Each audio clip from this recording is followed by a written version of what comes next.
Revelation 14வது அதிகாரம் வசனம் 9-11 வரைக்கும் நம்ம வாசிக்க கேட்போம். வெளிப்படுத்தின விசேஷம் 14ஆம் அதிகாரம் 9-20 வரை 11 வரை. அவர்களுக்கு பின்னே மூன்றாம் தூதன் வந்து மிகுந்த சத்தமிட்டு மிருகத்தையும் அதன் சொரூபத்தையும் வணங்கி தன் நெற்றியிலாவது தன் கையிலாவது அதன் முத்திரையை தரித்துக் கொள்ளுகிறவன் எவனோ அவன் தேவனுடைய கோபாக்கினியாகிய பாத்திரத்திலே கலப்பில்லாமல் வார்க்கப்பட்ட அவருடைய உக்கிரமாகிய மதுவை குடித்து பரிசுத்த தூதர்களுக்கு முன்பாகவும் ஆட்டுக்குட்டியானவருக்கு முன்பாகவும் அக்கினியினாலும் கந்தகத்தினாலும் வாதிக்கப்படுவான். அவர்களுடைய வாதியின் புகை சதா காலங்களிலும் எழும்பும். மிருகத்தையும் அதன் சொரூபத்தையும் வணங்குகிறவர்களுக்கும் அதனுடைய நாமத்தின் முத்திரையை தரித்துக் கொள்ளுகிற எவனுக்கும் இரவும் பகலும் இளைப்பாறுதல் இராது. ஒரு மாயை நிறைந்த பொய் நிறைந்த உலகத்துல வாழ்ற நமக்கு பரலோகத்திலிருந்து ஒரு சத்தம் கேட்கிற மாதிரி நமக்கு 3 தேவ தூதர்கள் நித்திய சத்தியத்தை அறிவிக்கிறாங்க. ரெவலேஷன்ல முதலாவது தேவதூதன் வந்து தேவன் சிருஷ்டித்த உலகம், இந்த உலகத்துல வாழ்ற எல்லாரும் தேவனுடைய சிருஷ்டிப்பு. அவர் சிருஷ்டித்த உலகம், அவர் பராமரிக்கிற உலகம், அவருடைய உலகத்துல வாழ்ற மக்களுக்கு தேவனுக்கு கொடுக்க வேண்டிய நியாயமான கடமையை செலுத்தும்படிக்கு அவரு ஒரு நித்திய சுவிசேஷத்தை அறிவிக்கிறார். தேவனுக்கு பயந்து அவரை மகிமைப்படுத்துங்கள் அப்படின்னு ஒரு அறிவிப்பை நம்ம கேட்டோம். அந்த தேவ தூதன் வந்து அது அவர் ஒன்னும் பெருசா கேட்கல, அநியாயமா கேட்கல. தேவனுடைய உலகத்துல வாழ்றீங்க, தேவனுடைய சிருஷ்டிப்பா வாழ்றீங்க, அவருடைய பராமரிப்புல வாழ்றீங்க. நீங்க செய்ய வேண்டியது என்ன? அவருக்கு பயந்து அவரை மகிமைப்படுத்துங்கள் அப்படின்னு அவரு அந்த தேவதூதன் அறிவித்ததை நம்ம பார்க்கிறோம். அடுத்த தேவதூதன் நம்ம பார்க்கும்போது அவரு ஒரு இன்னொரு அறிவிப்பை கொண்டு வர்றார். இந்த பாபிலோன் விழுந்தது, மகாநகரமான பாபிலோன் விழுந்தது அப்படின்னும் போது இந்த உலக கலாச்சாரம், இந்த பாபிலோன் கலாச்சாரம், தேவனுக்கு விரோதமாக எழும்பின மனித சமுதாயம் தான் பாபிலோன் என்றோம்.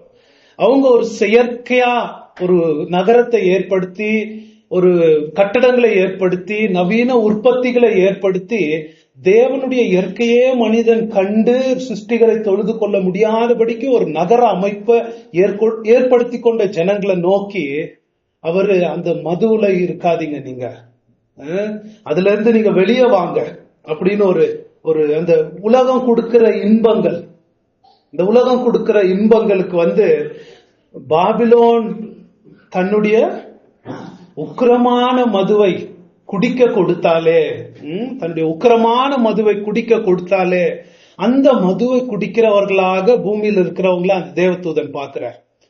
அந்த மது ஏன் பாபிலோன் கொடுக்குதுன்னா, அந்த மக்களுக்கு தேவனுக்கு பயந்து அவரை மகிமைப்படுத்தாதபடிக்கு இந்த பாபிலோன் மயக்கத்திலேயே மக்கள் வாழும்படிக்கு அவங்கள செய்யறதுக்காக. அந்த மயக்கத்துல இருக்காதீங்க, பாபிலோன் மயக்கத்துல நீங்க இருக்காதீங்க, தேவனுக்கு செலுத்த வேண்டிய கடமையை நீங்க செலுத்துங்க அந்த தேவதூதன் கட்டளையிடுறார். அதை நம்ம பார்க்கணும். இதை பார்க்கும்போது அதை கொடுக்கிற மது வந்து உக்கிரமான மது, நம்ம எதிர்க்க முடியாத, நம்முடைய எதிர்ப்பு சக்தியே போய் அதுல மயங்கி இருக்கிற மாதிரி மது. ஒரு மனுஷனை யோசிச்சு பாருங்களேன், உலக மனுஷனை, அவன் இந்த உலகத்துல ஒரு வாலிபமா இருக்கும் போது இந்த உலகத்தை என்ஜாய் பண்ணணும்னு நினைக்கிறான். எத்தனை விதமான இன்பங்கள் அவனுக்கு இருக்கிறது இல்லைங்களா? உலக இன்பங்கள், மாம்ச இன்பங்கள், இந்த உலகத்துல கிடைக்கிற தீனிகள், இதையெல்லாம் சாப்பிட்டு பலவிதமான இச்சைகள் அதுல எல்லாம் அனுபவிச்சு என்ன இன்பமா இருக்கிறது. அனுபவி ராஜா அனுபவின்ற மாதிரி நல்லா அனுபவிக்கிற ஒரு உலகமா இருக்கிறது, இவ்வளவு இன்பம் இருக்கிறதே அவன் நினைச்சு பார்த்து இன்பமா இருக்கிறான். அவனுக்கு அந்த இன்பம் பயங்கரம், டேஞ்சர்னு கூட அவனுக்கு உணர்வு இல்லை பாருங்களேன். ஏன்னா வேசி அப்படின்னு, வேசித்தனமாகிய மது அப்படின்னு வருது. வேசி வந்து ஒரு மனுஷனுக்கு நல்லது செய்யவே செய்யாது. அவன் வாழ்க்கையை அழிச்சு, அவன் குடும்பத்தை அழிச்சு, அவன் சீர்குலைக்கிறது தான் அதனோட நோக்கமே இருக்கும். அதே மாதிரி தான் இந்த உலகம் கொடுக்கிற இன்பம் எல்லாம் அப்படித்தான் அவனுக்கு தெரியறது இல்ல. ஆனா ரொம்ப இன்பமா இருக்கு, ரொம்ப இதா இருக்குதுன்னு அதை அனுபவிக்க மனிதன் ஆரம்பிக்கிறான். ஆனா அது அவனுடைய ஆத்மாவை சீர்குலைக்க அது முயலுதுன்னு அவனுக்கு தெரியறது இல்ல. பாருங்களேன், அதான் இந்த 2வது தேவதூதன் வந்து நம்மளுக்கு ஒரு எச்சரிக்கை கொடுக்கிறார். அதனுடைய இழுப்பு சக்தியை ஜாக்கிரதையா இரு. போனா போட்டோமே, கொஞ்சம் டேஸ்ட் பண்ணி பார்ப்போம், கொஞ்சம் பார்ப்போம்னு அதுகிட்ட போயிடாது. ஏன்னா அதோட இழுப்பு சக்தி ரொம்ப பயங்கரம். மதுன்னு ஏன் யூஸ் பண்ணணும் யோசிச்சு பாருங்களேன். ஒரு குடிகாரனை உட்கார வச்சு, எப்பா குடிக்காத, உன் குடும்பம் கெட்டு போவோம், உன் வாழ்க்கை கெட்டு போவோம், உன் உடம்பு கெட்டு போவோம், எல்லோ பத்தி சொல்றான். ஆமாங்க, எல்லாம் தெரியுதுங்க, எல்லாம் தலையாட்டிட்டு சாயந்தரம் பார்த்தா பாட்டில் கடையில இருப்பாரு. அவரை மாத்த முடியுதா? என்ன சொன்னாலும் திருத்த முடியறது இல்ல. பாருங்களேன், அந்த மாதிரி தான் நம்மள சில பேர் இருக்கும். எவ்வளவு சொன்னாலும் ஆனா அந்த பாபிலோன் மதுவை தான் போய் குடிப்போம். ஆனா அந்த பாபிலோன் இன்பம் தான் ரொம்ப முக்கியம். இந்த மாதிரி அது நம்மள கெடுத்தாலும் நமக்கு தெரியும், அவ்வளவு அளவுக்கு எடிக்ட் ஆயிடுற மாதிரி நம்மள பண்றது. அதோட இழுப்பு சக்தி ரொம்ப பயங்கரம். அதுக்கு இடம் கொடுத்தோம்னா ரொம்ப பயங்கரம். அது விழுந்ததுன்னு அவர் எச்சரிக்கை கொடுக்கறதுக்கு காரணம் என்ன? சோதோம் குமார அழியறதுக்கு முன்பாக இந்த தேவதூதர்கள் வந்து எச்சரித்தாங்க இல்லையா, அந்த மாதிரி ஒரு வாணி. திரும்பி பார்க்காம ஓடிரு, இதுல ஒண்டி மாட்டினா அவ்வளவுதான், அக்னி கடலுக்கு போறது நிச்சயம், திரும்பி பார்க்காம ஓடிரு அப்படின்னு இந்த உலகத்தை பத்தி அவர் எச்சரிக்கை கொடுக்கிறார். இது சாதாரண, நம்ம பிறந்து ஏதோ சாதாரணப்பட்ட உலகம், ரொம்ப டேஞ்சரஸ் உலகம் இது. 3வதாக தேவதூதன் என்ன சொல்றாரு நம்ம பார்த்தோம்னா, இந்த பாபிலோன் மதுவை குடிக்கிறவர்களுக்கு வருகிற ஒரு பயங்கரமான தண்டனை பத்தி அவர் பேசுறார். பயங்கரமான தண்டனை. அந்த தண்டனை எப்பேற்பட்ட தண்டனை? 9வது வசனத்தை சொல்றார் பாருங்க.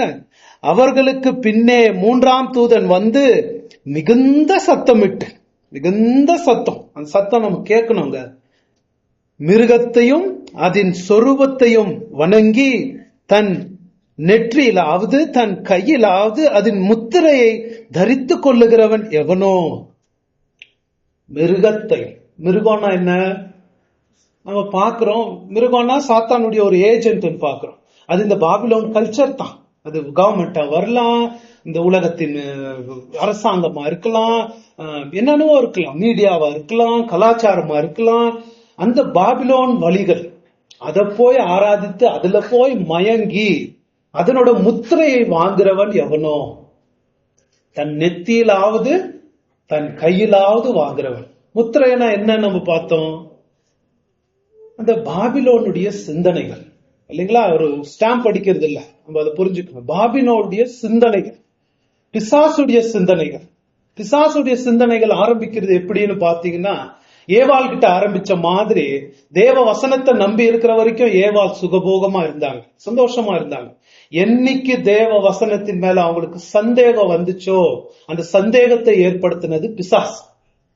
நல்லா நம்பி, தேவனை நம்பி, தேவனுக்கு பயந்து, தேவனை மகிமைப்படுத்தி ஏதேன்ல இருந்தாங்க, நல்லா இருந்தாங்க. என்னைக்கு தேவன் மேல சந்தேகம் வந்துச்சோ, மெய்யாகவே தேவன் உன்னை சாப்பிடக்கூடாதுன்னு சொன்னாரா, நீங்கள் சாகவே சாக மாட்டீங்க, உங்களுக்கு ஒண்ணும் ஆகாது, நரகம்லாம் ஒண்ணும் இல்ல, நீ பண்ற பாவத்துக்கெல்லாம் நரகத்துக்கா தூக்கி போட்டுருவாரு அவர். ஒரு போதும் அப்படி எல்லாம் தண்டிக்க மாட்டாரு, நீ போ அட்ஜஸ்ட் பண்ணிக்க, பாவத்தெல்லாம் மன்னிச்சிருவாரு அவரு, அட்ஜஸ்ட் பண்ணிக்குவாருன்னு நம்மள ஏமாத்துற சிந்தனை, பாவத்தை குறித்த அலட்சியமான சிந்தனை கொடுக்கிறதோ, அதெல்லாம் பிசாசுடைய முத்திரை. அந்த சிந்தனை எல்லாம் பிசாசுடைய சிந்தனை. தேவ வசனத்தை நாம் சீரியஸா எடுத்துக்காம, அதுல சிந்தனைய இல்லாம தேவ வசனத்தை சந்தேகப்பட்டு உலக பிரகாரமான சிந்தனைகள்ல போறது தான் இதோட முத்திரை. கை நெற்றியிலாவது இல்லைன்னா கையிலாவது. வெறும் நெற்றியில தாங்க இருக்குது அப்படின்னா விட்டுருவாரு அவரு? இல்ல. சில பேர் பாக்குறதுக்கு வாழ்க்கை ரொம்ப டீசென்டா இருக்கும், ரொம்ப மோசமா வெளியில இருக்க மாட்டாங்க, ரொம்ப ஒழுங்கா இருப்பாங்க வெளியில. ஆனா அவங்க இருதயம் ஃபுல்லா பொருளாசை நிறைஞ்சிருக்கும், இருதயம் ஃபுல்லா வேசித்தனம் நிறைஞ்சிருக்கும். வெளியில பாக்குறதுக்கு ரொம்ப, சபைக்கு போவாங்க, ஜெபம் பண்றவாங்க, பேசலாம், பக்தியா அப்படியே புகை வரும் வாயில பேசும்போது, பக்தி புகை அப்படி பேசுவாங்க. ஆனா மனசுக்குள்ளா பாத்தீங்கன்னா பொருளாசை எல்லாம் நிறைஞ்சிருக்கும். அதுதான் நெத்தியில, வெறும் நெத்தியில தான் முத்திரை இருக்கு, கையில இல்ல முத்திரை. நீ எதுல வாங்கியிருந்தாலும் நீ நரகத்துக்கு தான் போற. அதுதான் இந்த வசனம் வருது பாருங்களேன். அவங்களுக்கு வரக்கூடிய தண்டனைய 3 விளக்கமா நமக்கு இங்க சொல்லப்படுது. என்ன அவங்களுக்கு வர தண்டனை? நரகத்தை பத்தி இந்த 3 விதத்துல இந்த வசனத்துல நமக்கு சொல்லப்படுது. கடவுளுடைய நரகம். இயற்கையாவே நரகம்னு பார்த்தோம்னா நமக்கு பிடிக்கிறதே இல்லைங்களா? இந்த மெசேஜ ப்ரிப்பேர் பண்ணும் போது என் தலை ரொம்ப சூடாயிருச்சு, ரொம்ப ஹீட் ஆயிடுச்சு, தூங்க கூட முடியல. அந்த மாதிரி நமக்கு ஒத்து போறதே இல்லை இல்லைங்களா? நரகம்னா நமக்கு, ஆனா நரகம் ரொம்ப ரியல், ரொம்ப ரியல். சத்தியமே உருவெடுத்த இயேசு கிறிஸ்து, அவர் சத்தியத்தை விட்டு வேற ஒன்னும் இருக்கிறத இருக்கிற மாதிரி பேசுறவர். அவர் உயர்த்தி பேசுறவர் இல்ல, குறைத்து பேசுறவர். என்னத்தை பாக்குறாரோ அதையே பேசுற இயேசு கிறிஸ்து பைபிள்ல பரலோகத்தை பத்தி சொல்றதை விட நரகத்தை பத்தி பேசுனதுதான் அதிகம். பயங்கரமான கொடுமையான வார்த்தைகள் தான் பயன்படுத்தி இருக்கிறார். ஒரு வசனம் படிப்போம், மார்க் 9:43.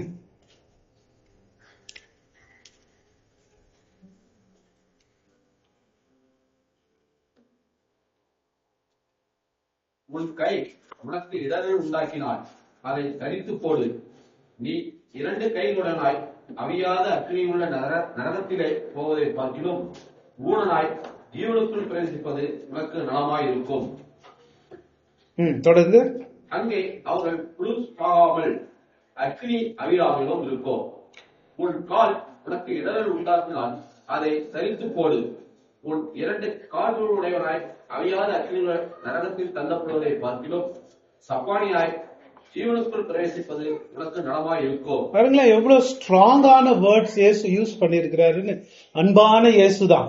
காலை வெட்டி போடு, கைய வெட்டி போடுன்னும் போது அது நரகத்தை பத்தி பேசும்போது அவர் பயன்படுத்தி இருக்கிறார். இந்த ரெவலேஷன்ல நரகத்தை பத்தி ஒரு வார்த்தை நமக்கு சொல்லப்படுது பாருங்களேன். என்ன? 9வது வசனத்துல, அதன் சொரூபத்தை வாங்குறவர்கள் எவனோ, வாங்கினா என்ன?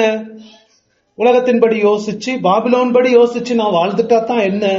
அப்படின்னா அப்படி வாழ்ற மனுஷனே, சிந்தையிலாவது கிரியையிலாவது வாழ்ற மனுஷனே, அவன் தேவனுடைய கோபாக்கினை ஆகிய பாத்திரத்திலே கலப்படம் இல்லாமல் வார்க்கப்பட்ட அவருடைய உக்கிரமாகிய மதுவை குடித்து. என்ன அந்த வார்த்தைக்கு அர்த்தம்? தேவனுடைய கோபாக்கினை பாருங்களேன், தேவனுடைய கோபாக்கினை ஆகிய பாத்திரத்திலே கலப்படம் இல்லாம அவருடைய உக்கிரமான மதுவை குடித்து. இந்த வார்த்தையை நம்ம எப்படிங்க புரிஞ்சுக்கிறது? அது எப்படி விளக்குறது?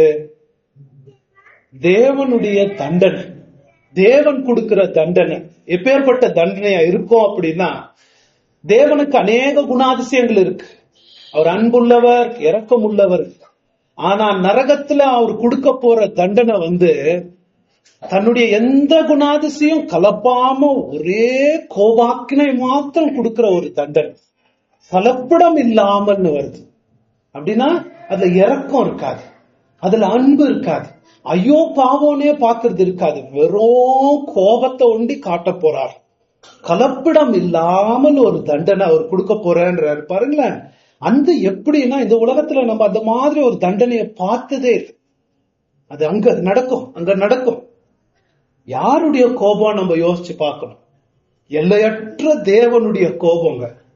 ஒரு மனுஷனுடைய கோபம்னாவே நம்ம சில நேரங்கள்ல பயந்து போறோம். ஒரு பெரிய ரவுடி இருக்கான்னு வச்சுக்கோங்க, இல்ல ஒரு கவுன்சிலர் இருக்காரு, ரவுடி ஆயிட்டார், அவர் நம்ம மேல ரொம்ப கோபமா இருக்கிறாருன்னு வச்சுக்குவோம். நமக்கு பயம் இருக்கிறது இல்ல?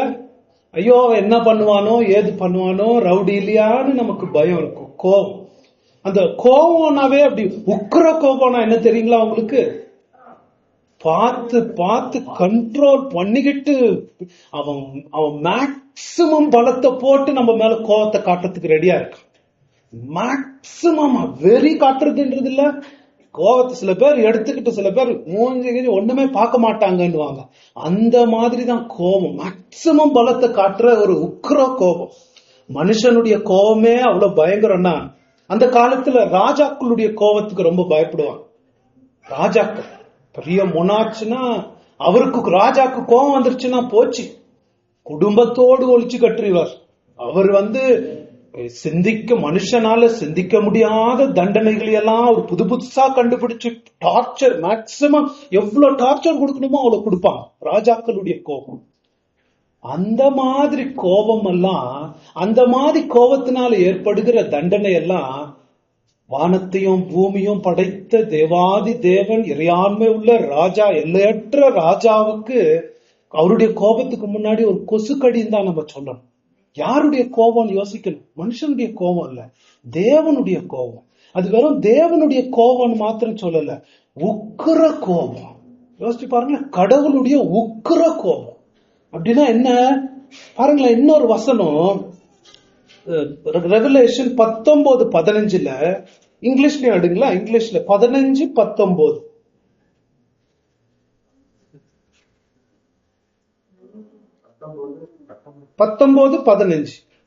புறஜாதிகளை வெட்டும்படிக்கு பின்பு மிருகமும் பூமியின் ராஜாக்களும் அவர்களுடைய சேனைகளும் குதிரையின் மேல் 19:15. புறஜாதிகளை வெட்டும்படிக்கு அவருடைய வாயிலிருந்து கூர்மையான பட்டயம் புறப்படுகிறது. இரும்புக்கோளால் அவர்களை அரசாழ்வார். அவர் சர்வ வல்லமை உள்ள தேவனுடைய உக்கிர கோபமாகிய மதுவுள்ள ஆலையை விதிக்கிறார்.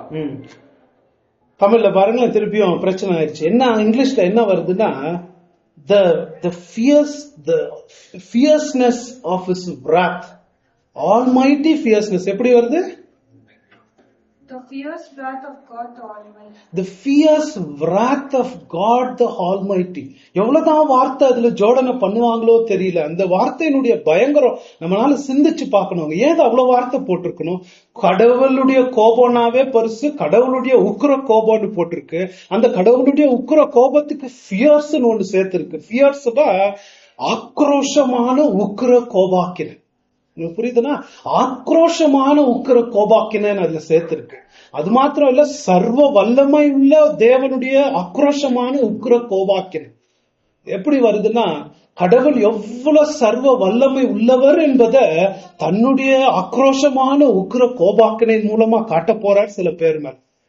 அதுதான் அந்த வார்த்தை அங்க போட்டிருக்கு பாருங்களேன். ரொம்ப பயங்கரமான வார்த்தை, யெகோவாவுடைய உக்கிர கோபாக்கினை.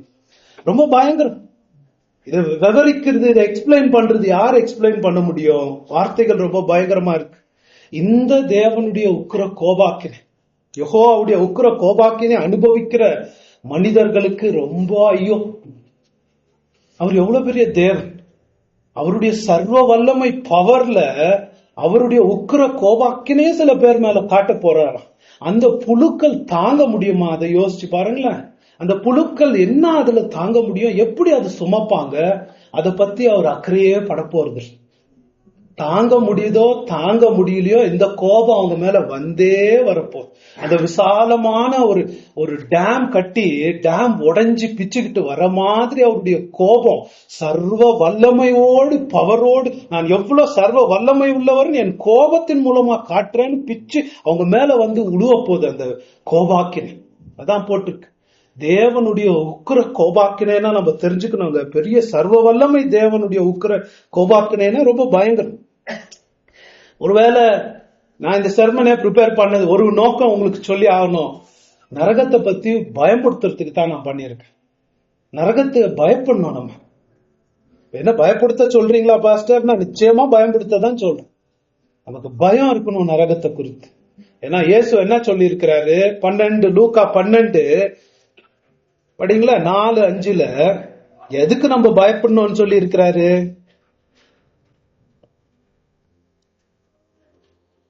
என் சிநேகிதராகிய உங்களுக்கு நான் சொல்லுகிறேன். உங்களுக்கு அதுவும் பாருங்களேன், என் ஃப்ரெண்ட்ஸ் ஆகிய உங்களுக்கு நான் சொல்லி தரேன். என்ன? சரீரத்தை கொலை செய்து அதன் பின்பு அதிகமாக ஒன்றும் செய்ய திராணி இல்லாதவர்களுக்கு பயப்படாதிருங்கள். படுங்க. நீங்கள் இன்னொருவருக்கு பயப்பட வேண்டும் என்று உங்களுக்கு காண்பிக்கிறேன். யாருக்கு நீங்க பயப்படணும்னு நான் கத்துக் கொடுக்கிறேன். கொலை செய்த பின்பு நரகத்திலே தள்ள வல்லமையுள்ளவருக்கு பயப்படுங்கள்.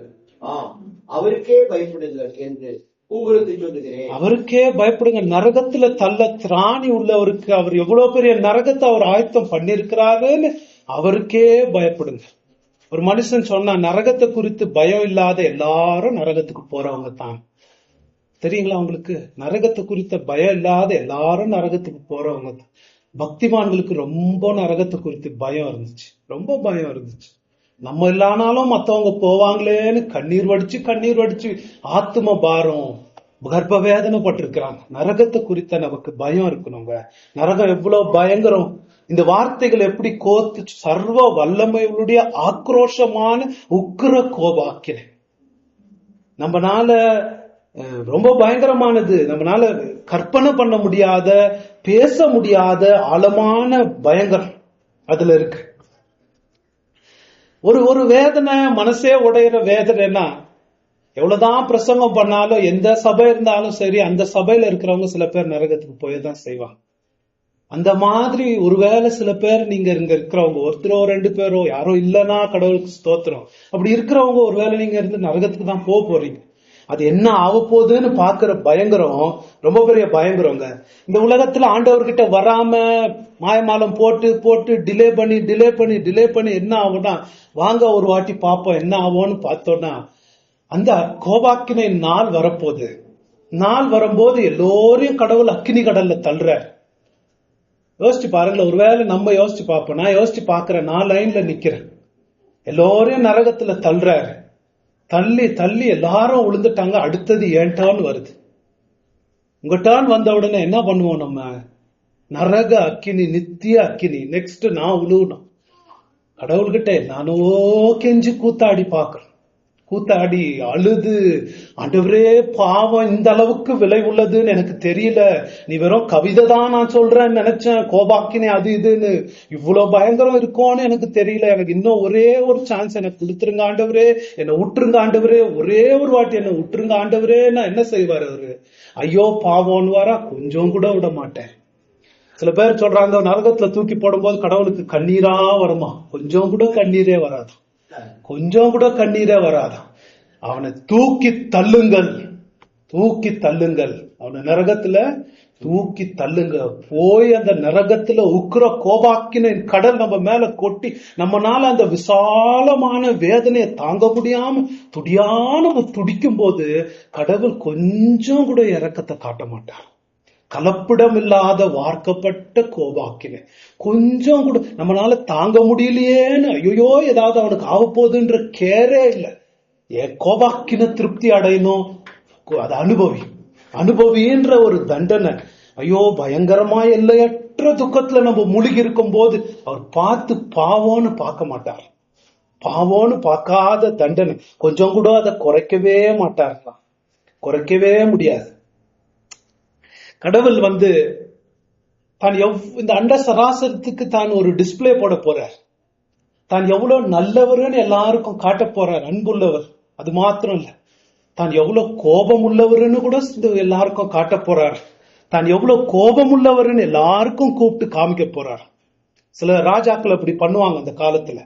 ராஜா எவ்வளவு கோபமானவர்னு மத்தவங்களுக்கு காட்டுறதுக்கு இந்த நேபுகாத்நேசர் பண்ணான் தெரியுங்களா? அவனுக்கு மத்தவங்க எல்லாரும் பார்க்கணும் தான் எவ்வளவு கோபம் உள்ளவர்னு ஒரு பெரிய சூளை, அக்கினி சூளை ஏற்படுத்தணும். அது கிட்ட போனாவே பர்ன் ஆயிடும், கிட்டவே போக முடியாது. அந்த மாதிரி சூளையை தான் ஏற்படுத்தணும். ஏன்? ராஜாக்கு கோபம் வர வச்சுட்ட, அது உள்ளதான். இந்த மீஷாக் ஷாட்ராக் அபேத்நேகோ ராஜாக்கு வர வச்சுட்டாங்க, ரொம்ப கோபம் வர வச்சுட்டாங்க. என்ன பண்ணாரு தெரியுமா? 7 தடவை அதை சூடு பண்ணுனார், 7 மடங்கு அதை சூடு பண்ணி அவங்கள தூக்கி போடுனார். அவனுக்கே அவ்வளவு கோபம் வருந்தா தேவாதி எல்லையற்ற ராஜாக்கு தன்னுடைய கோபத்தை எப்படி காட்டுவார்? அண்ட சராசரமே பார்த்து மிரண்டு போய் காலெல்லாம் நடுங்குற அளவுக்கு பார்க்க போதான். ஐயோ இவர் இவ்வளவு கோபமானவரான்னு பார்க்க போறாராம். அந்த கோபத்துக்கு உங்கள சில பேரை பயன்படுத்த போறார். அதுல நீங்க இருக்க போறீங்க, நீங்க துடிக்க போறீங்க. எல்லா அண்ட சராசரமே பார்க்க போது நீங்க துடிக்கிறது, ஐயோ தேவ கோபாக்கினை உழுவ போது. அதை பார்த்து நடுங்குற வேதனை இருக்கே, ரொம்ப பயங்கரம், ரொம்ப பயங்கரம். அதுக்கு பேர் தான் ரோமர் 9:22 போட்டிருக்கு, கோபாக்கினையின் பாத்திரங்கள்னே போட்டிருக்கு. படிங்களா அந்த வசனம் 9:22.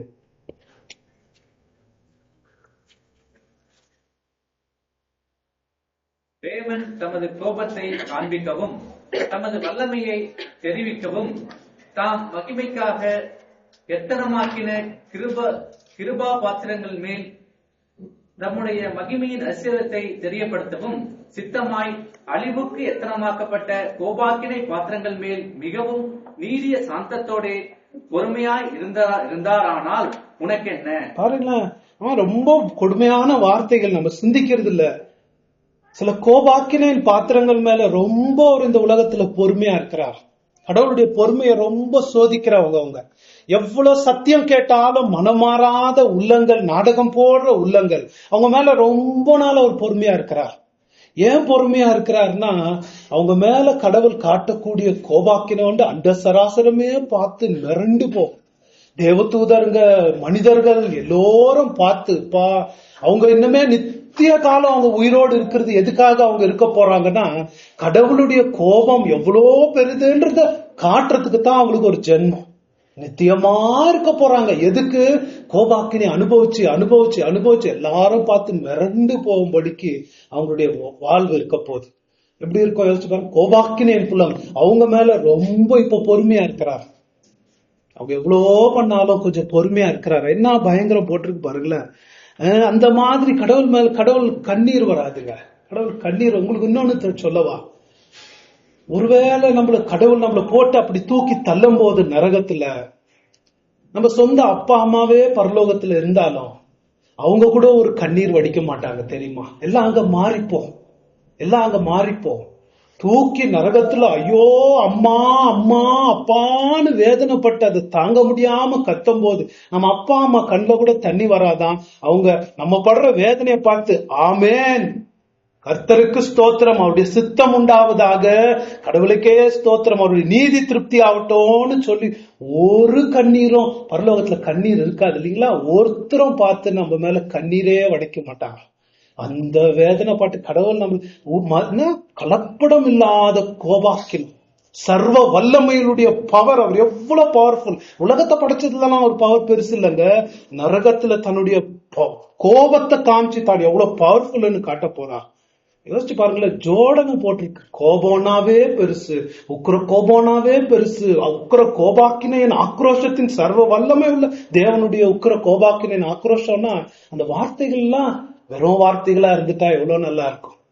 நல்லாவே இருக்கும். அம்மா தவறலைக்காத வேதத்துல போட்டிருக்கே, நடக்காம போமா, நிச்சயமா நிறைவேற்றுவார் அவர்.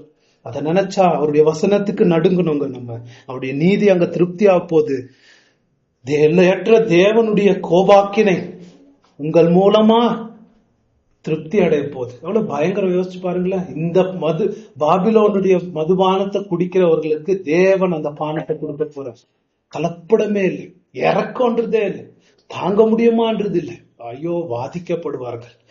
இன்னும் கொஞ்சம் அவங்களுடைய விவரத்தை பாருங்களேன். எப்படி வாதிக்கப்படுவார்கள்? அவன் தேவனுடைய கோபாக்கினை ஆகிய பாத்திரத்திலே கலப்படம் இல்லாமல் வார்க்கப்பட்ட அவருடைய உக்கிரமாகிய மதுவை குடித்து பரிசுத்த தூதர்களுக்கு முன்பதாகவும் ஆட்டுக்குட்டியானவருக்கு முன்பதாகவும் அக்கினியிலும் கந்தகத்திலும் வாதிக்கப்படுவான். என்ன பாருங்களேன். யாருடைய முன்பதாகவும் வருது பாருங்களேன். ரொம்ப ஆச்சரியம். பைபிள்ல எங்கேயுமே வர்றது இல்லை. இப்படி யார் இந்த மாதிரி வேதனையும் கஷ்டத்தையும் எங்க அனுபவிக்கிறதுனா, பரிசுத்த தூதர்களுக்கு முன்பதாகவும் ஆட்டுக்குட்டி ஆனவருக்கு முன்பதாகவும். எப்படி இருக்கும் யோசிச்சு பார்க்கணும். எப்படி இருக்கும்? ஒரு உதாரணம் சொல்றேன். ஒரு பெரிய ஆர்மி வாருக்கு போறாங்க ஒரு தேசத்துல. வாருக்கு போகும்போது ஆயிரக்கணக்கான மக்கள் செத்து போனாங்க ஒரு போர்ல. செத்து போன உடனே இல்ல எப்படி நம்ம இவ்வளவு பேர் செத்துட்டாங்கன்னு கண்டுபிடிச்சு அதை பார்த்தாங்கன்னா, ஒரு மனுஷன் போய் காட்டி கொடுத்துட்டு இருக்கான், எதிரிக்கு போய் காட்டி கொடுத்துட்டு இருக்கான். அதனாலதான் ஆயிரக்கணக்கான கோடிக்கணக்கான மக்கள் இந்த ஆர்மியில செத்துட்டாங்க. அந்த மனுஷன் இவங்க கேங்ல இருந்திருக்கான். அந்த மனுஷன் யாருன்னு கண்டுபிடிச்சாச்சு. அவனை நிக்க வைக்கிறாங்க. அந்த கமாண்டர் அந்த மனுஷனை எப்படி பாப்பாருன்னு நினைக்கிறீங்க? அந்த முழு ஆர்மியும் அந்த மனுஷனை நிக்க வச்சு எப்படி பாப்பாங்கன்னு நினைக்கிறீங்க? உங்களுக்கு தெரியுமா நான் என்ன சொல்றேன்? அவன் மேல இருக்கிற ஆத்திரம், அவன் மேல இருக்கிற கோபம், எத்தனை கண்கள் அவனை பார்க்கும். அம்மா அவன் கண் நிமிர்ந்து பார்க்க முடியுமா அவங்கள? ஐயோ அவனுக்கு இருக்கிற டார்ச்சரா இருக்கும். ஒரு பார்வை ரொம்ப பயங்கரமா இருக்கும். அதே மாதிரி யோசிச்சு பாருங்க. நம்ம ரொம்ப நேசிச்சவங்க, நம்ம வீட்லயே நம்ம நேசிச்சவங்க மனைவியோ புருஷனோ, நம்ம சபையை எடுத்து, நம்ம சபை ரொம்ப நம்பி இருக்கிற நம்ம சபைக்கு, நம்ம நம்பி சபையில இருக்கிறோம், திடீர்னு மகாபெரிய தப்ப நம்ம செஞ்சுட்டோம். செஞ்சு அதை வீடியோல பெருசா போடுறாங்க நம்ம பண்ண தப்ப. நம்ம செஞ்ச தப்ப எல்லாம் பார்த்துட்டு சபை எல்லாரும் நம்மள பாக்குறாங்க. எப்படி இருக்கோம் நமக்கு? எல்லா பரிசுத்தவான்கள் நம்மள பாக்குறாங்க. எப்படி இருக்கும் நமக்கு? ரொம்ப டார்ச்சரா இருக்காது? ரொம்ப ரொம்ப டார்ச்சரா இருக்கும், ரொம்ப கொடுமையா இருக்கு. இங்க பாருங்களேன், நரகத்துல மகா சீரழிந்த பாவியாக நான் அந்த வேதனையும் சாபத்தையும் கஷ்டத்தையும் அனுபவிக்கும் போது பெரிய டார்ச்சர் என்ன தெரியுமா? என்ன சுத்தி யார் என்ன கவனிச்சுக்கிட்டு இருக்காங்க? பரிசுத்த தேவ தூதர்களும் ஆட்டுக்குட்டியானவரும் என்ன பாக்குறாங்க. ஊடுருவி பார்க்கக்கூடிய பரிசுத்த தேவன் பாவத்துல குழம்பி நிறைஞ்சிருக்கிற மனுஷனாக பாடுபடுறது அவங்க என்ன பார்த்துட்டு இருக்காங்க. என்னுடைய அசிங்கத்தை அவலத்தை எல்லாம் பாக்குறாங்க. அது எவ்வளவு மோசம் யோசிச்சு பாருங்க. அவங்க என்ன, அவரு ஊடுருவி இருதயத்தெல்லாம் பாக்குறவர். எல்லா பரிசுத்த கண்கள் அதை பாக்குது. ஐயோ அகோரம், அருவருப்போடு கோபத்தோடு உனக்காக போய் சத்தத்தை சிந்திட்டு வந்தனேன்னு அவர் நிக்கி அங்க பாக்குறார். உனக்கு எவ்வளவு அன்பு செஞ்சு உன்னை பண்ணேன்னு அவர் பாக்குறார். அது ரொம்ப பெரிய டார்ச்சர், ரொம்ப பெரிய டார்ச்சர். யோசிச்சு பாருங்களேன், சிருஷ்டிகர் சர்வத்தையும் உண்டாக்குன பரிசுத்த தேவன், அவரு எல்லையற்ற தேவன், சர்வ வல்லமை உள்ள தேவன் போய் அருவருப்போடு மிகுந்த வெக்கத்தோடு என்ன பாக்குறார், பாக்குறார். அது ரொம்ப டார்ச்சருக்கு இருக்காது? யோசிச்சு பாருங்களேன். அதான் அவர்களுடைய பரிசுத்தத்தோடு இரவும் பகலும் வாதிக்கப்படுவான். ஜீவனுள்ள தேவனுடைய கையில் விழுகிறது பயங்கரமா இருக்குமேன்னு வேதம் நமக்கு சொல்லுது. ரொம்ப பயங்கரம், ரொம்ப வெக்கம், ரொம்ப கேவலமான ஒரு காரியம் அது. இன்னும் என்ன பாக்குறோம்? அதனோட விவரத்தை தொடர்ந்து படிங்களா. பரிசுத்த தூதர்களுக்கு முன்பாகவும் ஆட்டுக்குட்டியானவருக்கு முன்பாகவும் அக்கினியினாலும் கந்தகத்தினாலும் பாதிக்கப்படுவான். தொடர்ந்து படி. அவர்களுடைய வாதையின் புகை சதா காலங்களிலும் எழும்பும். மிருகத்தையும் அதன் சொரூபத்தையும் வணங்குகிறவர்களுக்கும் அதனுடைய நாமத்தின் முத்திரையை தரித்துக் கொள்ளுகிற எவனுக்கும் இரவும் பகலும் இளைப்பாறுதல் இராது. இரவும் பகலும் ரெஸ்ட் இல்ல, சதா காலம் இதுக்கு முடிவில்ல. யாருக்கு திருப்பியும் வருது பாருங்களேன், அது முத்திரைய வாங்கிட்டீங்கன்னா போச்சு, உனக்கு தான் வரப்போகுதுன்னு வர மாதிரி நித்திய கோபாக்கில். இந்த வார்த்தைகளை விவரிக்கிற சர்வ வல்லமையுள்ள உக்கிரமான தேவனுடைய கோபாக்கினை ஒரு செகண்ட் அனுபவிக்கிறதே கொடுமைனா கொடுமை. யோசிச்சு பாருங்களேன், ஒரு செகண்ட் அது வந்துருச்சுனாவே நமக்கு சில நேரத்தில் ஒரு செகண்ட் சில ஊசி வாங்குறதோ ரொம்ப வேதனையா இருக்கு. இத நித்தியமா அனுபவிக்கணும். இத ரெஸ்ட் இல்லாம அனுபவிக்கணும். இந்த வேதனைய, இந்த கஷ்டத்தை. அதாங்க நரகம். ரெஸ்டே இல்ல. அம்மா, ஏதாவது ஒரு நம்பிக்கை முடிஞ்சிரோன்னு ஒரு நம்பிக்கை இருந்தா அட்லீஸ்ட் கொஞ்சம் தாங்கிக்கலாம். இது முடியவே போறது இல்லைன்றது என்ன ஒரு ஆச்சரியத்தை அந்த ஆத்மா மேல ஏற்படுத்தும். நீங்க சிந்திச்சு பார்க்கணும். என்ன ஏற்படுத்தும்?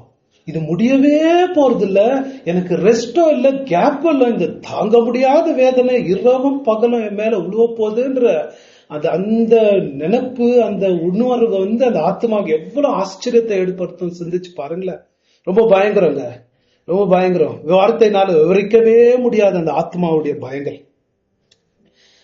ஒரு வசனம் படிப்போம், மார்க் 9:44. இதெல்லாம் பாருங்களேன், சேர்த்துட்டே போறதுதான் வேதம்.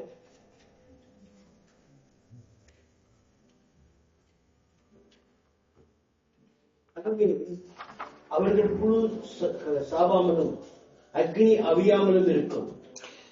அங்கே புழு சாகாமலும் அக்கினி அவியாமலும் இருக்கும். அக்கினி அவியாமலும் இருக்கும். புழு சாகாமல் அப்படின்னா பலவிதமான புழுக்கள் இருக்கும்னு சொல்றாங்க. அது இல்லன்னு நம்ம சொல்ல முடியாது. இருக்கலாம், ஒருவேளை பலவிதமான டார்ச்சர் பண்ற புழுக்கள் இருக்கலாம். ஆனா இன்னொரு விதத்துல ஒரு மனுஷன் சொன்னது ரொம்ப இதா இருந்துச்சு. ஒரு மனுஷன் என்ன சொல்றாருன்னா, மனுஷனுக்கு இந்த உலகத்திலேயே நரகத்தின் அக்கினி அந்த பொறி இந்த உலகத்திலேயே ஆரம்பிச்சிருது.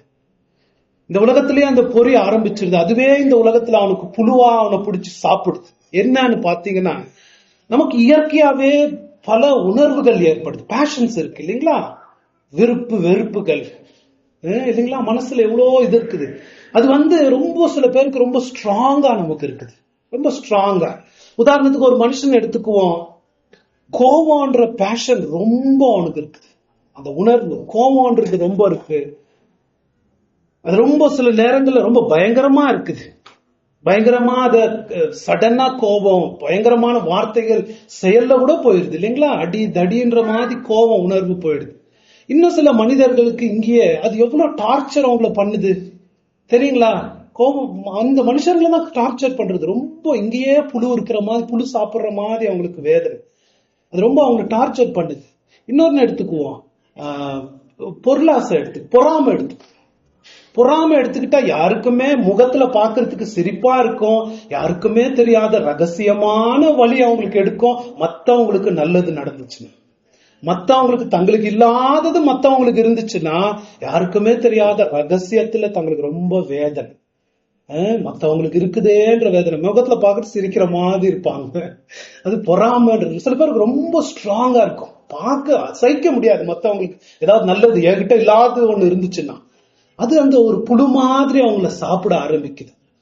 பொருளாசை எடுத்துக்குவோம், அதே மாதிரி இச்சை எடுத்துக்குவோம், மாம்ச இச்சைகள் எடுத்துக்கிட்டோம்னா அதெல்லாம் என்ன பண்ணுது? அவங்கள டார்ச்சர் பண்ணி விட்டுருது. ஐயோன்னு அவங்கள நிம்மதி இல்லாம அவங்கள பண்ணி விட்டுருது. யோசிச்சு பாருங்களேன். இது இந்த உலகத்துல என்ன ஆகுதுன்னா அது முழுமையா வந்துடுறது இல்லை. அது என்ன பண்ணுது? கண்ட்ரோல் பண்ண முடியுது. இந்த உலகத்துல அநேக விதங்கள்ல யோசிச்சு பாருங்களேன். அது கண்ட்ரோலே இல்லாம போச்சுன்னா இந்த உலகமே அவங்களுக்கு நரகமா போயிடும். யோசிச்சு பாருங்களேன். எனக்கு இருக்கிற கோபம் தனிய முடியாம கோபத்திலேயே நான் பொங்கிக்கிட்டு இருக்கிறேன்னு வச்சுக்கோ, என்ன ஆகும்? ஆட்டு கீட்டெல்லாம் உடைஞ்சு சீக்கிரம் போயிரும் இல்லைங்களா? கோபத்துல இல்ல, இச்சையிலேயே நான் பொங்கிக்கிட்டு இருக்கிறேன்னு வச்சுக்கோமே, அவ்வளவுதான், இருக்க முடியும். நரகமாயிரும், வாழ்க்கை நரகமாயிரும். அந்த மாதிரி அந்த புழுக்கள்னும் போது யோசிச்சு பாருங்களேன். இந்த உலகத்துல என்ன ஆகுதுன்னா அதெல்லாம் அப்படி ஆகாதபடிக்கு, அது தணிந்து போகும்படிக்கு நிறைய சாதனங்கள் இருக்கு. நிறைய சாதனங்கள் என்னன்னு பாத்தீங்கன்னா, நம்ம எதை குறித்து கோவப்படுறோமோ, எதை குறித்து இச்சையா இருக்கிறோமோ, அந்த காரியம் நம்ம மனசுல எப்பவும் இராதபடிக்கு கொஞ்ச நேரம் போயிருது. நமக்கு மத்த வேலை காரியங்கள் இருக்கு, நம்ம மைண்ட் டைவர்ட் ஆகுற மாதிரி மத்த காரியங்களை செய்ய போயிடுறோம். நமக்கு லீஜர் ஃப்ரீ இல்ல.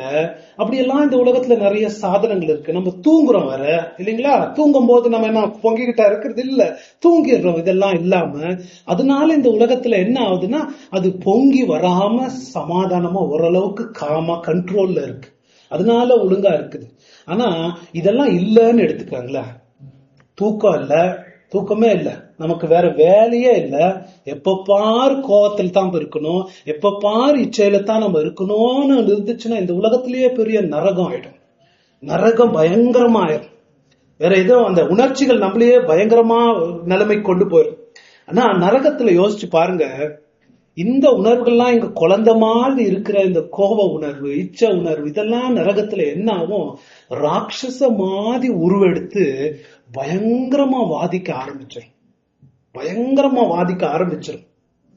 ஏன்னா அங்க தூக்கம் இல்லை, வேற வேலை இல்லை, வேற நம்ம மனசை திசை திருப்பும்படிக்கு ஒண்ணுமே இல்லை. இங்க பயங்கர பரிசுத்தப்படுத்தாத ஒரு இருதயம் அந்த கோபத்துல நான் வளர்ந்திருக்கிறேன்னு வைங்களேன், நரகத்துல பயங்கர பிசாசா நான் மாறிடுவேன். பயங்கர. ஏன்னா எவ்வளவுதான் காமா இருந்தாலும் மனுஷன் அவனுக்கு வலின்னு வந்துச்சுன்னா எவ்வளவு சாந்தமா இருக்கிறவங்களும் அதை பொங்கி எழும்புவாங்க. யோசிச்சு பாருங்களேன், ரொம்ப ஆக்ரோஷம் அடைஞ்சிருவாங்க. நரகத்துல இருக்கிற வலிக்கு ஆல்ரெடி இங்க ஏற்பட்ட இந்த புழு, இந்த கோபம் நம்மள பிசாசா மாத்தி நம்மளே சபிச்சுக்கிட்டு மத்தவங்களை சபிச்சு கடவுளை சபிச்சு பயங்கரம் வெறி பிடிச்ச நாய் மிருகம் மாதிரி நரகத்துல துடிக்க வைக்கும். இதே உணர்வுகள். ஒரு இச்சை பிடிச்சவன் எடுத்துக்குவோமே, அவனுக்கு இச்சை பயங்கர மிருக ராட்சச மாதிரி உணர்வு நரகத்துல வந்துட்டு இருக்கும். ஆனா அது திருப்தி செய்யறதுக்கு அவனுக்கு ஒண்ணுமே கிடைக்காது.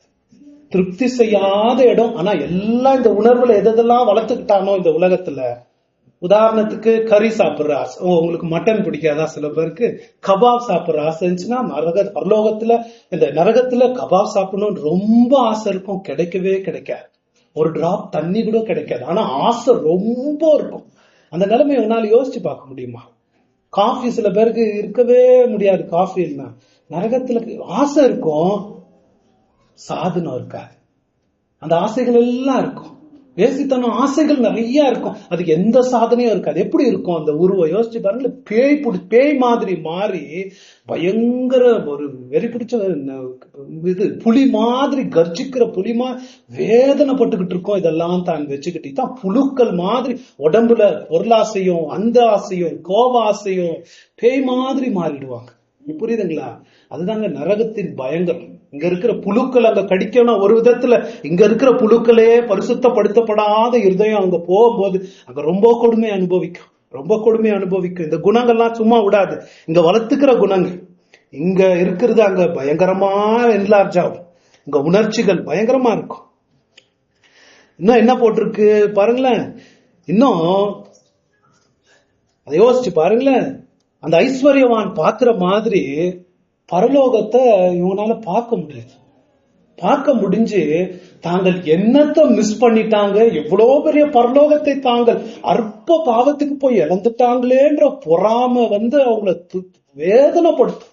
ஐயோ, இவ்வளவு பெரிய வேதனையை மிஸ் பண்ணிட்டோமே, அவ்வளவு பேரின்பத்தை நித்தியத்தை சுதந்திரத்தை நம்ம மிஸ் பண்ணி இங்க வேதனைப்படுறோமே, பெரிய டார்ச்சரா அவங்களுக்கு இருக்கும், ரொம்ப டார்ச்சரா இருக்கும். இவ்வளவு பெரிய நரகத்தை நம்ம விட்டுட்டோமே. யோசிச்சு பாருங்க. ஐயோ, இதனோட பயங்கரங்கள் நம்ம சொல்ல முடியாதுங்க. சதா காலங்களும் வெந்து வெந்து வேகிற ஒரு பயங்கரம் அக்கினி, அவியாத அக்கினின்றது இந்த உலகத்துல ஒண்ணுமே இல்லை தெரியுமா? இந்த உலகத்துல இருக்கிற அக்கினி எல்லாம் அவிஞ்சு போற அக்கினி தான். அவியாத அக்கினி இந்த கேஸ்ல எல்லாம் பாத்தீங்கன்னா பயங்கரமா இருக்கும். அதுவும் அவிஞ்சு போற அவியாத அக்கினின்னா அதனோட ஹாட்னஸ், அதனோட சூடு ரொம்ப பயங்கரமா இருக்குங்க. அவியாத கடவுளுடைய கோபாக்கினேன் ஆழம் பாருங்களேன். ஒவ்வொரு நரம்பு நாடியும் அக்கினினால வேகுதுன்னா ரொம்ப வேதனையா இருக்கும், ரொம்ப வேதனையா இருக்கும். நம்ம உலகத்துல எந்த உதாரணம் கொடுக்கறது? எங்க மாமியார் வீட்டுக்கு முன்னாடி ஒரு கேஸ் கடை வச்சிருந்தாங்க. கேஸ் கடை வச்சு ஒரு டைம்ல என்ன ஆயிடுச்சுன்னா, அந்த கேஸ் எங்கேயோ உள்ள போய் பத்தி, கேஸ் கடை இருந்துச்சுன்னா எப்படி இருக்கும் யோசிச்சு பாருங்களேன். கேஸ் வெடிச்சு அந்த மனைவி 2 பிள்ளைங்க எல்லாரும் 3rd டிகிரி பர்ன்ஸ் தெரியுங்களா? 3rd டிகிரின்னா ஒன்னும் மிஞ்சல, சதெல்லாம் அங்க இங்க பொறுக்கிட்டு போனோம். அந்த மாதிரி பத்தி போய் எரிஞ்சு ஐசியூல இருந்தாங்க. ஐயோ, அவங்களுடைய துடிப்பு வேதனை துடிச்சு துடிச்சு துடிச்சு 1 வாரமோ என்னவோ இருந்தாங்க. துடிச்சு துடிச்சு துடிச்சு இறந்து போனாங்க. அவங்க துடிக்கிறத பார்த்த அவங்க ஹஸ்பண்ட் 1 மாசத்துக்குள்ள ஹார்ட் அட்டாக் செத்து போனாங்க. இது உண்மையா நடந்த கதை. அவங்க துடிக்கிறத பார்த்து ஹார்ட் அட்டாக், என் புள்ள என் மனைவி இப்படி துடிக்கிறாங்களேன்னு பார்த்து நொந்து போய் ஹார்ட் அட்டாக் அந்த மனுஷன் செத்து போனாங்க. இந்த உலகத்திலேயே இந்த அக்கினி அப்படி இருந்துச்சுன்னா, நரக அக்கினி, அவியாத அக்கினி என்னங்க சொல்றது? என்னங்க நரகம்? கடவுளை பாதனோட பயங்கரம் எவ்வளவு பெருசு யோசிச்சு பாருங்களேன். தாங்க நரகம். அது மாத்திரம் இல்லாம இருளான இடம்னு வேற போட்டிருக்கு. இவ்வளோ நடக்குது, இவ்வளவு புழுக்கள் இருக்குது, என் கையெல்லாம் எரியுது, கைய பாக்குறேன், கைய பார்க்க முடியல, என்னென்னவோ நடக்குது, பிசாசுங்க சுத்தி இருக்குது, பேய்ங்க சுத்தி இருக்குது, என்னென்னவோ நடக்கிற இடத்துல ஒண்ணுமே பார்க்க முடியாத ஒரு நிலை. இருள், த பிளாக்னஸ் ஆஃப் த டார்க்னஸ் போட்டிருக்கு. ஒரு சின்ன வெளிச்சம் கூட பார்க்க முடியாது, ஒரு ஷேடு கூட பார்க்க முடியாது. அந்த இருள் தாங்க நரகம். அதனோட பயங்கரத்தை இன்னும் எவ்வளவு சொல்றது, ரொம்ப பயங்கரமா சொல்லிட்டு போலாம். மனசாட்சியின் கொடுமையை நம்ம ஏன் கேட்கணும்? மனசாட்சியின் கொடுமை, இந்த உலகத்திலேயே மனசாட்சியினுடைய வாறு ரொம்ப பயங்கரம். சில பேர் மனசாட்சி அடிக்கிற அடி இருக்கே ரொம்ப கொடுமை. யூதாஸ் எங்க செத்து போனான்? எதுக்காக செத்து போனான்? யாராவது அவனை தூக்கா போட்டாங்க பிடிச்சிட்டு போய்? இல்ல, மனசாட்சி தான் அவனை கொடுமைப்படுத்திருச்சு. மனசாட்சிக்கு பெரிய பவர். இந்த உலகத்திலேயே பாக்குறோம், ரொம்ப ஆட்டிடுது மனுஷர்ல. என்ன பண்ணுவாங்க? அங்க இடி மாதிரி அதனோட சத்தம் கேட்குமே, இடி மாதிரி சத்தம் கேட்கும். இங்கதான் மனசாட்சி ஒரு நேரத்துலதான் பேசுது, ரெகுலரா பேசுறது இல்ல. அந்த மனசாட்சியை அடைக்கணும்னு என்ன பண்றோம் மனுஷருங்க? சில நேரங்கள்ல வேற வேலைக்கு ஓடிடுறோம், சில நேரங்கள்ல டிவி ஆன் பண்ணிடுறோம். அது தொடர்ந்து பேசாதபடி அது வாயை அடைச்சிடும். அங்க ஏதாவது பண்ண முடியுமா? அந்த மனசாட்சியின் சத்தத்தை நிறுத்த முடியுமா? ராட்சச மாதிரி எந்திரிச்சு இடி இடிக்கிற மாதிரி சத்தத்தை பேசும். அது என்ன சொல்லும்? இங்கேயாவது நம்ம என்ன செஞ்சிடறோம்? அது வாயை அடைச்சிடுறோம். ஐயோ, நான் ஆமா மோசம் தானே, இன்னுமே நான் மாறி ஒழுங்கா இருக்க போறேன் அப்படின்னா பேசாம இருக்குது இல்லையா? இன்னமே இந்த பாவத்தையே நான் செய்ய மாட்டேன், இன்னமே நான் ஆண்டவருக்கு பக்தியா இருந்துக்குவேன்னு ஒண்ணு கொஞ்சம் கம்முனா இருக்குது. ஒருவேளை திருந்துவானான்னு இருக்கு. அங்க திருந்துறதுக்கு வழி இருக்கா? அது வாயை அடைக்க முடியுமா? முடியவே முடியாது. அது நம்மள டார்ச்சர், பாவ குற்ற உணர்வு டார்ச்சர்னா என்னன்னு தெரியுமா? அது நம்மள டார்ச்சர் பண்ணோம் பாருங்க அங்க. ஐயோ அதனோட சொல்லவே முடியாது. அதனோட டார்ச்சர் மறக்க முடியாது. அதுகிட்ட இருந்து ஒரு நிமிஷம் எஸ்கேப் ஆக முடியாது. அதுக்கு முழு தேவன் இப்போ ஓரளவுக்கு மனசாட்சி இருளதான் இருக்கு. தேவனை பத்தி முழுசா தெரியல, பாவத்தை பத்தி தெரியல. அங்க முழுசா தெரியும்.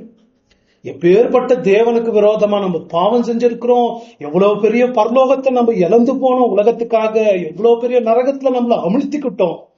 எத்தனை சர்மன்ஸ நம்ம கேட்டிருக்கிறோம், எத்தனை சத்தியங்களை நம்ம கேட்டிருக்கிறோம், எத்தனை வாட்டி ஆண்டவர் வாவான்னு நம்மள அழைத்தாரு. அதெல்லாம் ஞாபகப்படுத்தும். நம்மளுக்கு நிறைய டைம் இருக்கும், அங்க நிறைய டைம் இருக்கும். ஒரு செர்மன் சிடி இங்க வேண்டா கேட்காம இருக்கலாம், அங்க ஓட்டம் செர்மன் சிடி. எத்தனை தடவை உன்னை கூப்பிட்டேன், எத்தனை தடவை. மெமரி ரொம்ப பிரைட்டா இருக்கும், மெமரி ரொம்ப பிரைட்டா இருக்கும். ஒரு சர்மனும் உங்களுக்கு ஞாபகம் இருக்கும். அங்க இந்த சர்மன் ரொம்ப கிளியரா ஞாபகம் இருக்கும். இந்த சர்மனை மறக்கவே மாட்டீங்க. நான் ஏதோ அவர் சொல்றாருன்னு தலை கீழே போட்டுன்னு ஏதோ ஒன்னு முடிட்டோன்னு உட்காந்துக்கிட்டு இருந்தேன். ஆனா இதுதான் இருக்கும்னு தெரியாம போச்சு. இந்த சர்மன் ரொம்ப நல்லா உங்களுக்கு ஞாபகம் இருக்கும். இந்த நரகத்துல இந்த மனசாட்சியின் கொடுமை ரொம்ப பயங்கரங்க. இதெல்லாம் எத்தனை தடவை ஆப்பர்ச்சுனிட்டியை மிஸ் பண்ண, எத்தனை சுவிசேஷம் சர்மன்ஸை மிஸ் பண்ணி எப்படி பாவமா வாழ்தன், அதெல்லாம் மலை மாதிரி குற்ற உணர்வு மாதிரி வந்து நசுக்கி நம்மள டார்ச்சர் பண்ணவங்க நரகம். ரொம்ப டார்ச்சர் பண்ணும். ஐயோ எத்தனை பச்சாதாபம், எத்தனை வருத்தம், என்ன பட்டு என்ன பிரயோஜனம். அங்க ஒரு தேல் மாதிரி, பெரிய தேல் நெஞ்சில வச்சுக்கிட்டு இருக்க மாதிரி நம்மள கொட்டிக்கிட்டே இருக்கும். அதாங்க நரகம், அதான் நரகம். பயங்கரம். பாருங்களேன், தொடர்ந்து இதுல பார்க்கும்போது அதுக்கு முடிவில்லாத ஒரு இரவும் பகலும் அப்படின்னு தானே வருது. அந்த வசனம் படிங்க 11. அவர்களுடைய வாதையின் புகை சதா காலங்களிலும் எழும்பும்.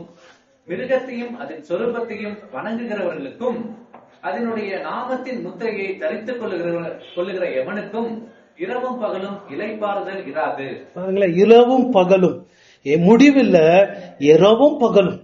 கடவுள் எத்தனை நாள் உயிரோடு இருக்க போறாரோ, நம்முடைய ஆத்மா எத்தனை நாள் உயிரோடு இருக்க போதும், அந்த கசப்பான பாத்திரத்தை நம்ம குடிச்சே ஆகணும். எவ்வளவு பயங்கரமான வழி.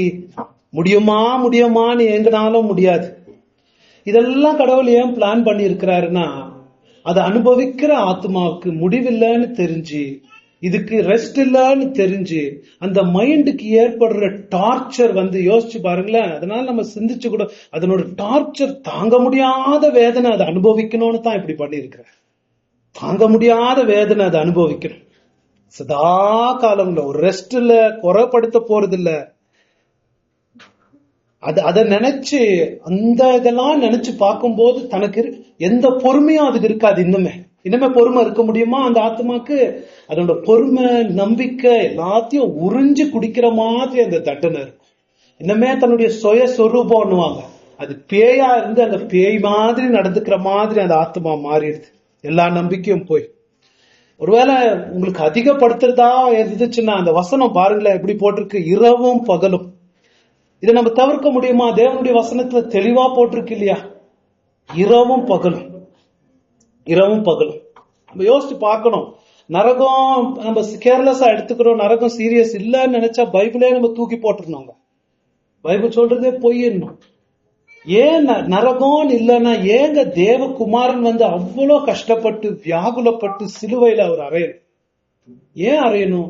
பரலோகமே ஒரு பாவி மனம் திரும்புறதுனால பரலோகமே சந்தோஷப்படுதுன்னா ஏங்க பரலோகத்துக்கே அவ்வளவு பெரிய சந்தோஷம் ஏற்படணும்?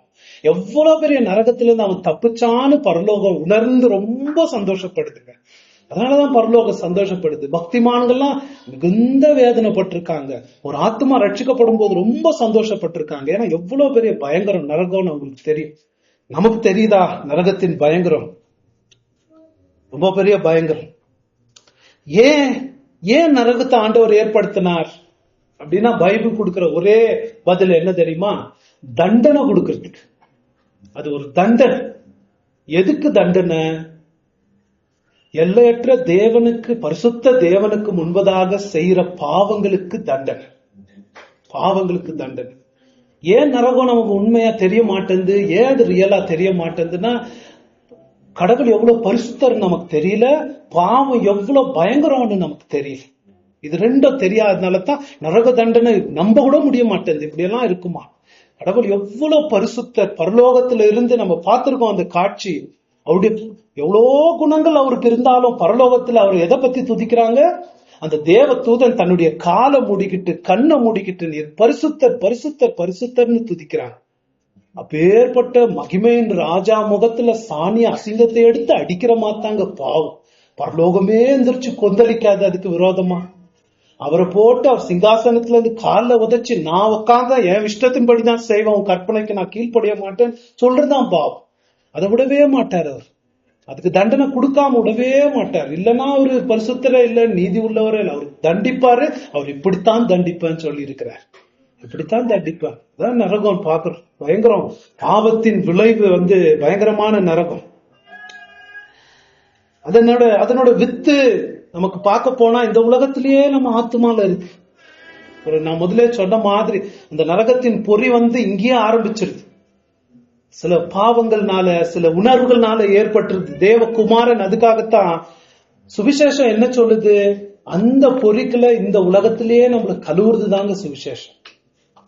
அந்த பாவமான பரிசுத்தம் இல்லாத உணர்ச்சிகள் உணர்வுகளை நம்மளை சுத்தப்படுத்தி பரலோகத்துக்கு கொண்டு போறதுதான் சுவிசேஷம். அதான் சுவிசேஷம்.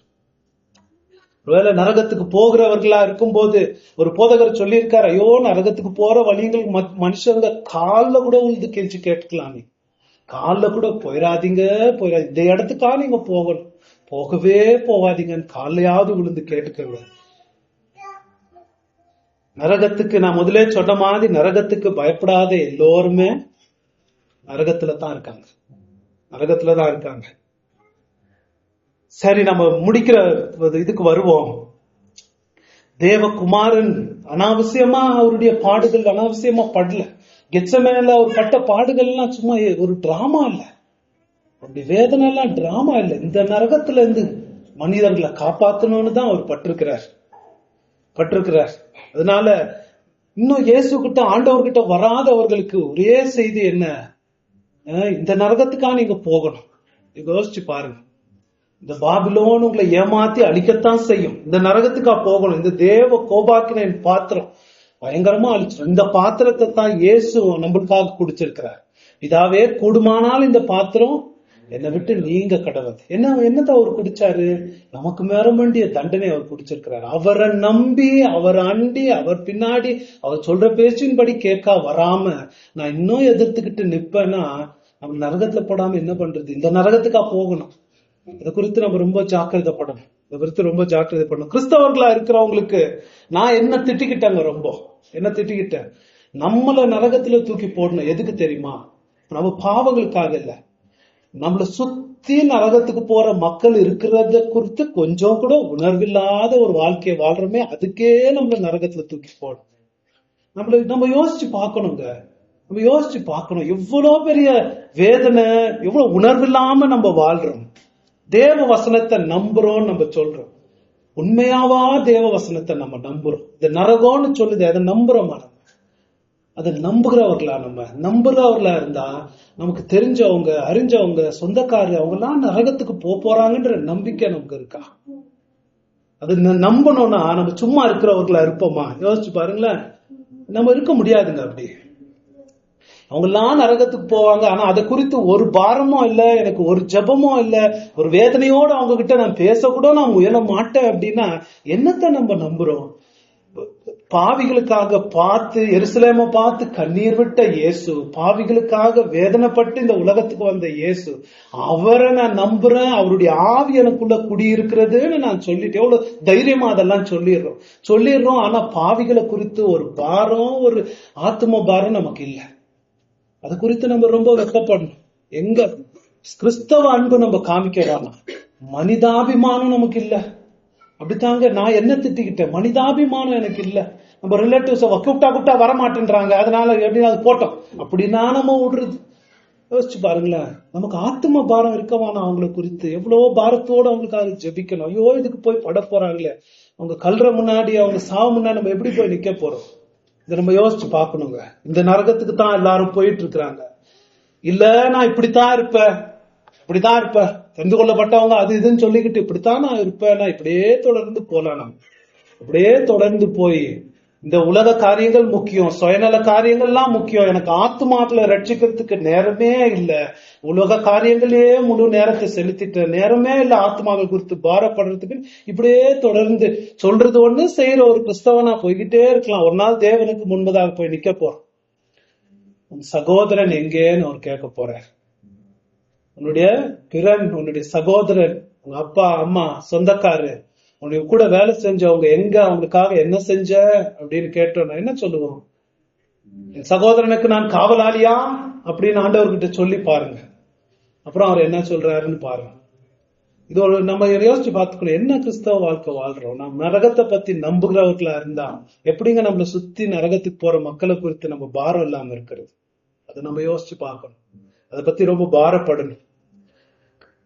இன்னொன்னு ஒரு காரியத்தை யோசிக்க, அடுத்ததாக இந்த நரகத்துல இருந்தா இயேசு என்னை காப்பாத்தினார். அவியாத அக்கினி, இரவும் பகலும் ரெஸ்டே இல்லாத அக்கினில இருந்து நான் உண்மையாகவே இயேசு என்னை காப்பாத்திருக்கிறாருன்னு நம்ம நம்புறோமா?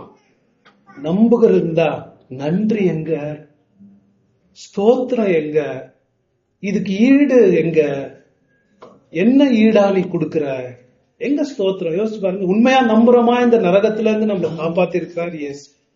அதை நம்ம யோசிச்சு பார்க்கணும். அவருக்கு ஈடு ரொம்ப செலுத்திட்டோமா? அதனாலதான் நன்றி இப்போ இல்லாம இருக்கிறதா? யோசிச்சு பாருங்களேன். இயேசு சில பேரை பார்த்துட்டு, நான் உன்னை இந்த நரகத்துல இருந்து காப்பாத்தி இருக்கேன், பாவத்துல இருந்து காப்பாத்தி இருக்கேன், எவ்வளவு காரியத்துல இருந்து காப்பாத்தி இருக்கேன், ஆனா எதுக்காக காப்பாத்தி இருக்கிறேன்? நீ திருப்பியும் உன்னுடைய நன்றி கட்டத்தினால அவிசுவாசத்தானே என்னை சிலுவையில் அறையறதுக்காக மீண்டும் மீண்டுமா உன்னை காப்பாத்திருக்கேன்னு கேட்கிற மாதிரி நம்மள சில பேர் இருக்கும். எங்கங்க நன்றி இயேசுக்கு? எங்கங்க ஸ்தோத்திரம்? பெந்தகோஸ்துக்காரெல்லாம் மிஞ்சிட்டு போறாங்க, மாய்மாலத்துல எல்லாம் மிஞ்சிட்டு போறாங்க. நம்ம கிட்ட எங்க ஸ்தோத்திரம்? சின்ன சின்ன விஷயங்களுக்கு எல்லாம் இந்த நரகத்துல இருந்து என்னை இயேசு காப்பாத்தி இருக்கிறாருன்னா அந்த குஷ்டரோகியை விட எனக்கு எவ்வளவு நன்றி இருக்கணும், அந்த பேய் பிடிச்சவனை விட எனக்கு எவ்வளவு நன்றி இருக்கும். ஏங்க நம்ம உள்ளத்துக்கு நன்றி இல்லை? எங்க ஈடு ஆண்டவருக்கு செலுத்துறது? நம்ம யோசிச்சு பாருங்களேன். நான் உன்னை இவ்வளவு காரியத்தை மீட்டு உன்னை ரட்சித்தது, உனக்காக மரித்தது, நீ எனக்காக வாழணும் என்பதற்காக, என்னுடைய நோக்கங்களுக்காக வாழணும் என்பதற்காக. ஆனா அதை விட்டுட்டு நம்ம என்ன செய்யறோம்? நம்முடைய விருப்பத்தின்படி வாழ்ந்துக்கணும். இயேசு நம்மள கேட்கிறார், எங்க எனக்கு செலுத்த வேண்டிய நன்றி?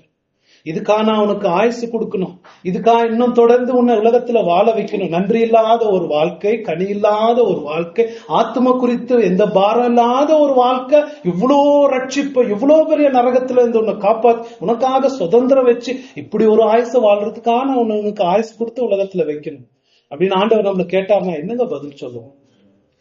இந்த நரக பாடம் நம்ம என்ன மனசுல ரொம்ப உறுத்துச்சு, என்ன திட்டிக்க வச்சுச்சு, என்ன ரொம்ப வெக்கப்படுத்த வச்சுச்சு. இந்த காரியத்தை தான் உங்ககிட்ட ஷேர் பண்ணிக்கணும்னு நினைச்சேன். நம்ம ஜெபம் செய்வோம், ஆண்டவர் நமக்கு உதவி செய்யட்டும்.